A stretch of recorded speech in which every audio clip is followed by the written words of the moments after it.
Hi guys, welcome to Cricket Chat with Venkatesh. Team India ఎన్నో ఘన విజయాలు సాధించారు టెస్ట్ క్రికెట్లో. ఈ రోజున కాన్పూర్లో బంగ్లాదేశ్ మీద సాధించిన ఈ విక్టరీ కూడా కొన్ని మెమరబుల్ విక్టరీస్ సరసన చేరుతుంది. ఇది బంగ్లాదేశ్ మీదనే కదా అని అనుకోవడం లేదు. యాక్చువల్గా ఇండియన్ టీం గెలిచింది బంగ్లాదేశ్ మీద కాదు, టైం మీద గెలిచారు, సమయం మీద గెలిచారు, కండిషన్స్, వెదర్ కండిషన్స్ మీద కూడా గెలిచారు.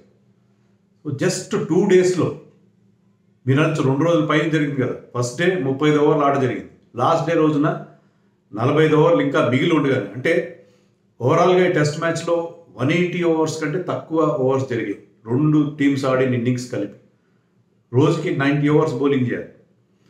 సో అలాంటి సిచ్యుయేషన్లో 180 ఓవర్ల లోపే 2 రోజుల్లో రన్నింగ్ అగేన్స్ట్ టైం మించిపోతూ ఉంది, సమయం మించిపోతుంది. అయినా సరే ఉన్న కొద్దిపాటి టైంలో manufacturing A victory, forcing A win.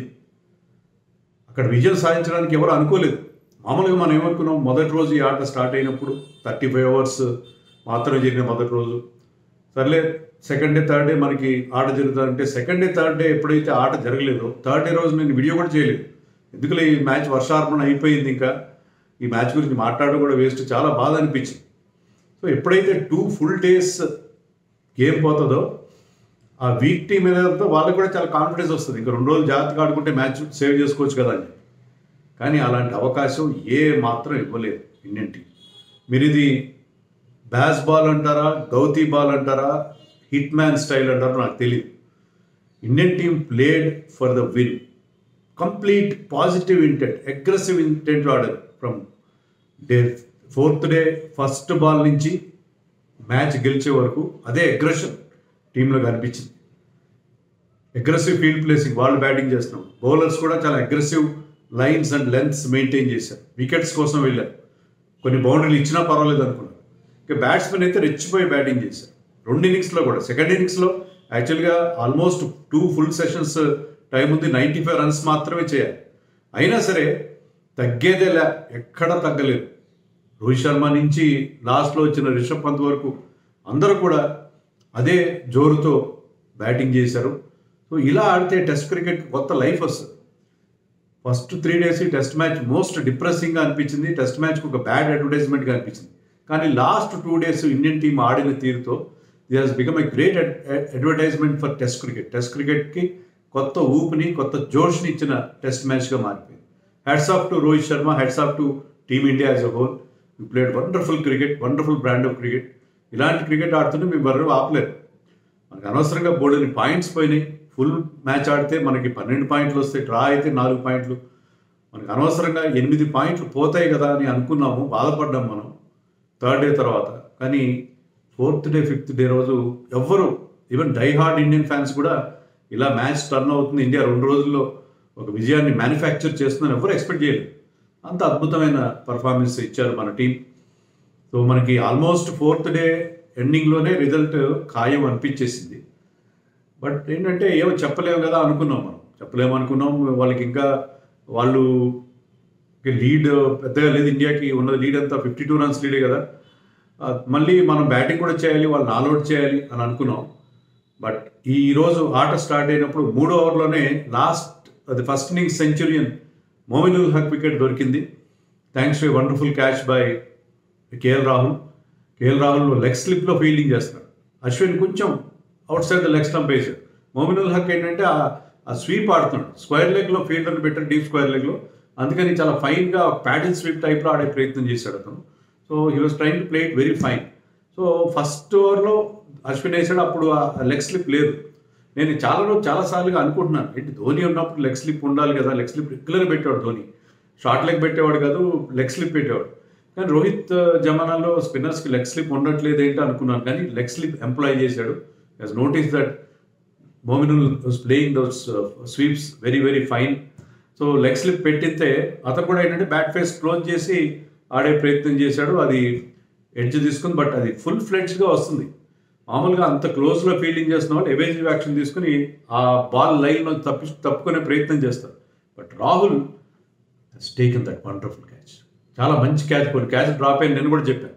At the same time నిన్న కూడా చూసాం మనం, రోహిత్ శర్మ ఒక అద్భుతమైన over head catch, 1 hand catch పట్టుకున్నాడు. అలాగే మరొక ఓవర్ హెడ్ క్యాచ్ సిరాజ్ తీసుకున్నాడు డే 4. సో డే 5 రోజున థర్డ్ ఓవర్లోనే మనకి ఒక వికెట్ వచ్చింది, thanks to a wonderful fielding effort from K L Rahul. ఆ తర్వాత there was a partnership, 40 runs అంత పార్ట్నర్షిప్ మనం చూసాం between Shadman Islam, the opener, who played aggressively. ఎందుకంటే అటాకింగ్ ఫీల్డ్స్ ఉన్నప్పుడు ఏంటంటే మీకు వేకెంట్ గ్యాప్స్ చాలా ఉంటాయి, బౌండరీస్ రావడానికి ఈజీ అవుతుంది. బౌలర్స్ కొంచెమైనా లెంత్లో కొంచెమైనా ఎర్రర్ చేస్తే మీకు బౌండరీలు దొరకడం ఈజీ అవుతుంది. అలా కొన్ని బౌండరీలు వచ్చినాయి. అండ్ అతనికి కెప్టెన్ నజ్ముల్ షాన్తో కూడా సపోర్ట్ ఇచ్చాడు. సో ఇద్దరు కలిసి ఒక పార్ట్నర్షిప్ బిల్డ్ చేశారు. ఆల్మోస్ట్ 14-15 ఓవర్స్ వాళ్ళు ఆడారు, 17 ఓవర్స్ ఎంతో ఆడారు. సో ఆ పీరియడ్లో మనకి మళ్ళీ కొంచెం ఫ్రస్ట్రేషన్ వచ్చింది. 1 ఓవర్ అయిపోయింది, ఫస్ట్ ఓవర్లో 1 వికెట్ వచ్చింది. అదేంటి మనం లంచ్కి ముందు కనీసం 3-4 వికెట్లు రావాలి కదా అనుకున్నాం. కానీ ఆ స్టేజ్లో జడేజాని బౌలింగ్కి లేట్గా తీసుకొచ్చాడు. Bowling started by Bumrah and Ashwin, తర్వాత సిరాజ్ వచ్చాడు. జడేజా లేట్గా వచ్చాడు బౌలింగ్కి. లేట్గా వచ్చి ఫస్ట్ ఓవర్లోనే హీ రిమూవ్డ్ శాంతు.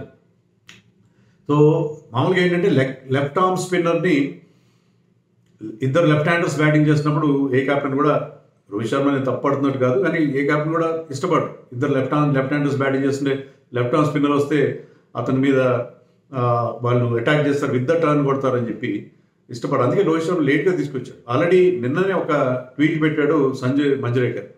అదేంటంటే 8 innings 6 సార్లు Alastair Cook had wonderful record in India. అతన్ని జడేజా అవుట్ చేశాడు. Alastair Cook is left hand. So left హ్యాండర్స్కి అగేన్స్ట్గా జడేజా ఎఫెక్టివ్ కాదని అనుకోవద్దని పెట్టాడు. బట్ వాట్ ఎవర్, లేట్గా తీసుకొచ్చాడు. కానీ లేట్గా తీసుకొచ్చిన వెంటనే టప్ప 3 వికెట్లు తీశాడు Jadeja. There was a collapse. 91 for 3 నుంచి వాళ్ళు 93 for 7. So in the space of just 2 or 3 runs they lost as when as 4 wickets. Shanto కొట్టాడు. తర్వాత షాద్మల్ ఇస్లాంని ఆకాష్ దీప్ వచ్చి అవుట్ చేసి, Akash Deep is very effective. He's very nippy and bowls quick and he hits the bat very hard. So ఒక అద్భుతమైన catch అది కూడా from in the gully by this man Yashasvi Jaiswal, the man of the match. So catching was very good, bowling was excellent. So 4 వికెట్ల తర్వాత Jadeja Shakib al Hasan out చేశాడు, లిటన్ దాస్ని out చేశాడు. So Jadeja వచ్చి రావడంతోనే I think in 3 overs he's got 3 wickets. So wonderful spell of bowling by Jadeja. తర్వాత బుమ్రా వచ్చాడు. బుమ్రా ఏముంది, he finished off the tail. So వరుసగా మెహదీ హసన్ మిరాజ్ని ఒక బ్యూటిఫుల్గా సెటప్ చేశాడు. బాల్ని లోపలికి తీసుకొస్తూ జస్ట్ ఈ స్ట్రైట్ అండ్ బాల్ జస్ట్ ఆనర్ outside the off stump and కీపర్కి క్యాచ్ వెళ్ళింది. తర్వాత ఇద్దరు he use the slower ones, cutters, తర్వాత ఇద్దరు టైల్ ఎండర్స్ కూడా అవుట్ చేశారు. సో బుమ్రాకి 3, అశ్విన్కి 3, జడేజాకి 3, ఆకాష్ దీప్కి 1 wicket. So Indian bowlers, fielders అందరూ ఒక డిఫరెంట్ లెవెల్లో ఒక బీస్ట్ మోడ్లోకి వెళ్ళిపోయి రెచ్చిపోయి రఫ్ ఆడించేశారు. మామూలుగా కాదు, బ్యాటింగ్లో కానీ బౌలింగ్లో కానీ. ఇలా ఆడుతుంటే మన టీం ఇంత అగ్రెసివ్ ఇంటెంట్తో ఆడుతుంటే అది గౌతమ్ గంభీర్కి చెప్పాలా, రోహిత్ శర్మకి చెప్పాలా, మొత్తం మీద కాంబినేషన్ అద్భుతంగా కుదిరింది. వాళ్ళ ఇంటెంట్ అది మెచ్చుకోవాల్సింది. నేను నిన్న కూడా చెప్పాను, మ్యాచ్ డ్రా అయినా పర్వాలేదు, ఇండియా ఓడిపోయినా కూడా పర్వాలేదు, బట్ ఏంటంటే ఆ ఇంటెంట్ చూపించడం, ట్రైంగ్ టు మ్యానుఫ్యాక్చర్ రిజల్ట్ లేదు అక్కడ, లేని రిజల్ట్ తీసుకురావడం, అసంభవాన్ని సంభవం చేయడం అన్నట్టుగా నాకు అనిపించింది. So wonderful effort by Rohit Sharma and co. And Gautam Gambhir మొట్టమొదటి టెస్ట్ సిరీస్ అతనికి full marks to him. Gauti ball అనండి ఏమన్నానండి, but the approach by the team is excellent, totally commendable thing. అది absolutely brilliant batting, bowling and fielding by India. So India batting వచ్చినప్పుడు Rohit Sharma could not keep the sweep shot down, డీప్లో catch ఇచ్చి out అయిపోయాడు, తొందరగా out అయ్యాడు. But Yashasvi played beautiful. Yashasvi Jaiswal first ఇన్నింగ్స్లో top scorer 72 ఎంతో చేశాడు. ఇప్పుడు కూడా అదే అగ్రెసివ్ ఇంటెంట్. రోహిత్ ఎలా అగ్రెసివ్గా ఆడుతున్నాడో అతను కూడా అంతే అగ్రెసివ్గా ఆడు. రోహిత్ అవుట్ అయిన తర్వాత కూడా అగ్రెషన్ తగ్గలేదు. శుభ్మన్ గిల్ మిస్డ్ అవుట్, ఎందుకంటే బాల్ వాజ్ కీపింగ్ లో and it was doing gripping and turning also. 5th day pitch ఎలా ఉంటుంది. సో శుభ్మన్ గిల్ తొందరగా కొట్టాడు. బట్ విరాట్ కోహ్లీ కూడా అంతే అగ్రెసివ్గా 4 బౌండరీలు కొట్టాడు. విరాట్ కోహ్లీ కూడా 78 ఎంతో strike rate. And Yashasvi played brilliant. అతను ఆడిన షాట్స్ కానీ the way he finds the gaps super. So youngster last had a wonderful series against England. Top scorer 700 పైగా రన్స్ చేశాడు లాస్ట్ టైం మన టెస్ట్ సిరీస్ ఆడినప్పుడు. అదే ఇక్కడ కంటిన్యూ చేస్తున్నావు. ఇప్పుడు కూడా అతనే ఇప్పుడు టాప్ స్కోరర్గా ఉన్నాడు మన టీంలో. And he batted brilliantly. So Virat Kohli అతని మధ్య ఒక బ్రహ్మాండ పార్ట్నర్షిప్ అదే వెళ్ళిపోయి చివరి దాకా తీసుకెళ్ళారు. కానీ విన్నింగ్ హిట్ కోసం వెళ్ళి the mistimed a shot and Scott just 3 runs to go. And Rishabh Pant ఒక బౌండరీతో మన విజయాన్ని కంప్లీట్ చేశారు. Wonderful win. Sixth consecutive win, వరుసగా 6వ విజయం. ఎందుకంటే ఇంగ్లాండ్తో మనం ఆడిన సిరీస్లో ఫస్ట్ టెస్ట్ మ్యాచ్ హైదరాబాద్లో ఓడిపోయిన తర్వాత వరుసగా 4 టెస్ట్ మ్యాచ్ గెలిచాం. మళ్ళీ ఇప్పుడు బంగ్లాదేశ్ మీద 2 టెస్ట్ మ్యాచ్ గెలిచి ఫుల్ పాయింట్స్. సో మన WTC ఫైనల్కి వెళ్ళే దారిలో మనకి బంగ్లాదేశ్ మీద మన టార్గెట్ ఏముందంటే ఫుల్ పాయింట్స్ సాధించాలి. న్యూజిలాండ్తో ఆడబోయే 3 మ్యాచ్లో కూడా ఫుల్ పాయింట్స్ సాధిస్తే మనకి మనం ఆస్ట్రేలియా వెళ్ళి బోర్డర్-గవాస్కర్ ట్రోఫీ ఆడినప్పుడు మన మీద అంత ప్రెషర్ ఉండదు. ఆల్మోస్ట్ మన ప్లేస్ ఇన్ ద ఫైనల్ ఖాయం అయిపోతుంది. కాబట్టి ఈ 5 మ్యాచ్ల్లో ఫుల్ పాయింట్స్ అండ్ 12 పాయింట్స్ ఈ సాధించాలని మనం టార్గెట్ పెట్టుకున్నాం. దాంట్లో మనం బంగ్లాదేశ్ మీద క్లీన్ స్వీప్ చేసి దాన్ని బ్రహ్మాండంగా నెరవేర్చుకున్నాం. అండ్ 2 innings హాఫ్ సెంచరీలు చేసి మిస్టర్ కన్సిస్టెంట్గా మారిన Yashasvi Jaiswal wins the man of the match award, deserving award. Of course అతనికి బుమ్రా నుంచి అశ్విన్ నుంచి కూడా పోటీ ఉంది. But he did a wonderful job Yashasvi Jaiswal youngster. అలాగే అశ్విన్కి మ్యాన్ ఆఫ్ ది సిరీస్ ఇచ్చారు. 11 మ్యాన్ ఆఫ్ ది సిరీస్కి ఇచ్చుకున్నాడు. మురళీధరన్తో ఈక్వల్ చేశారు. మురళీధరన్ రికార్డ్ ఎలా ఉంటుంది మనకి, అది ఆల్మోస్ట్ ఒక బెంచ్ మార్క్ అది బౌలర్స్ విషయంలో. సో అలాంటి మురళీధరన్ రికార్డ్తో ఈక్వల్ చేశాడు. సో ఎంత ఇంపార్టెంట్ హోమ్ సిరీస్లో అశ్విన్ ఈసారి not only with the ball, the bat also అతను ఎంత ఇంపార్టెంట్ అనేది మరొకసారి అశ్విన్ 38 years ఏజ్ ఉంది అతనికి, కానీ still going very very strong. ముఖ్యంగా ఫస్ట్ టెస్ట్లో అతను ఆడిన ఆ ఇన్నింగ్స్ మొన్న కూడా హైలైట్స్ చూస్తున్నారని అనిపించింది. ఏ టాప్ ఆర్డర్ బ్యాట్స్మెన్కి తీసిపోని షాట్స్ కొట్టాడు. The way he gets to the position to play those shots a top order బ్యాట్స్మెన్కి తీసిపోవడం. ఈ Ashwin can open the innings అని అడిగింది. అంత అద్భుతమైన టెక్నిక్ ఉంది అతని దగ్గర. So this win is special for India, exceptional special win. ఎందుకంటే అందరి కాంట్రిబ్యూషన్ ఉంది. సెల్ఫ్లెస్గా ఆడారు. ముఖ్యంగా ఫస్ట్ ఇన్నింగ్స్లో 35 ఓవర్లలోపు 289 చేశారు. ఎంత సెల్ఫ్లెస్గా ఆడారంటే విరాట్ కోహ్లీ 50 దగ్గర పెద్ద షాట్ కొట్టిపోయి అవుట్ అయ్యాడు. రోహిత్ శర్మ ఈ లెట్ ఫ్రమ్ ద ఫ్రంట్. అదే అశ్విన్ మ్యాచ్ తర్వాత చెప్పాడు.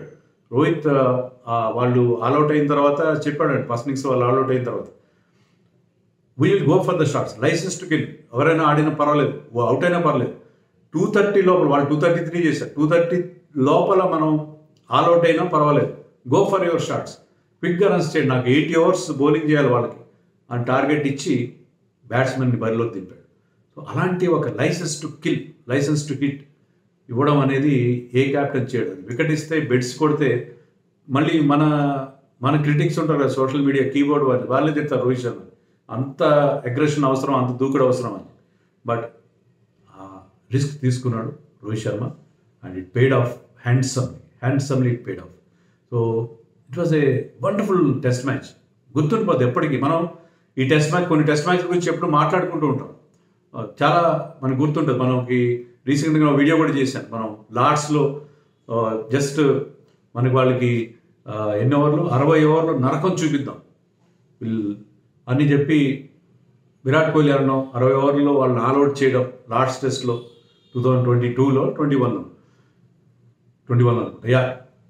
ఆల్అౌట్ చేయడం, అది మనం మళ్ళీ దాని మీద మళ్ళీ వీడియోలు చేసుకుంటాం, మళ్ళీ మాట్లాడుకున్నాం. అలాగే ఈ టెస్ట్ మ్యాచ్ గురించి కూడా 2 రోజుల్లో 2 రోజుల్లో 2.5 రోజులు అనుకుని ఒప్పుకోలేదు. Just inside 2 days we have defeated Bangladesh. మొన్నే పాకిస్తాన్ని ముప్పుదుప్పులు పెట్టి 2 మ్యాచ్లు గెలిచిన బంగ్లాదేశ్ని నోవేర్ చేశారు మన వాళ్ళు. So this team is looking wonderful. బ్యాటింగ్లో, బౌలింగ్లో, ఫీల్డింగ్లో team is looking wonderful. Hats off to team India. టికెబావ్.